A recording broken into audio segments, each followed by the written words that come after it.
Dopo mesi di impegno quotidiano tra i malati del reparto Covid dell'ospedale di Schiavonia, quella telefonata che, se non ti cambia la vita, ti dona coraggio e nuove energie per sostenere ogni giorno la fatica di confortare i sofferenti. Don Marco Galante, cappellano a Schiavonia, non dimenticherà quei 4 minuti e mezzo al telefono con il pontefice. È stata un'emozione molto forte e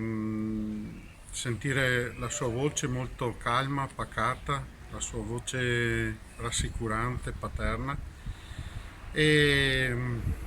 aveva in mano la lettera che gli ho inviato, nella quale ho parlato dell'ospedale di Schiavonia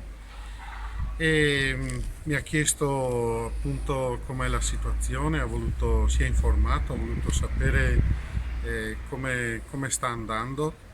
e grazie a Dio le notizie in questi giorni sono anche notizie un po' più positive rispetto ai mesi passati. Don Galante, che tra l'altro è il titolare di 4 parrocchie di Monselice, Marendole, Caoddo, Schiavonia e San Giacomo, aveva scritto una lettera a Bergoglio a nome dei ricoverati per Covid-19 e il Papa, ricevuta la lettera, ha preso in mano il telefono per ringraziare Don Marco. La cosa più bella, più forte che mi ha detto il Papa è quella,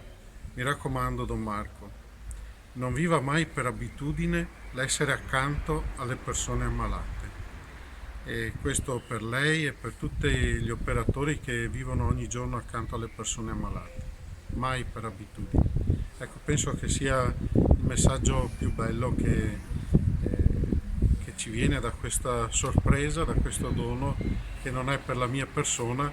ma è per tutti i preti che lavorano negli ospedali e per tutti gli operatori, medici, infermieri, operatori sociosanitari, amministrativi, tutte le persone che portano avanti questa realtà.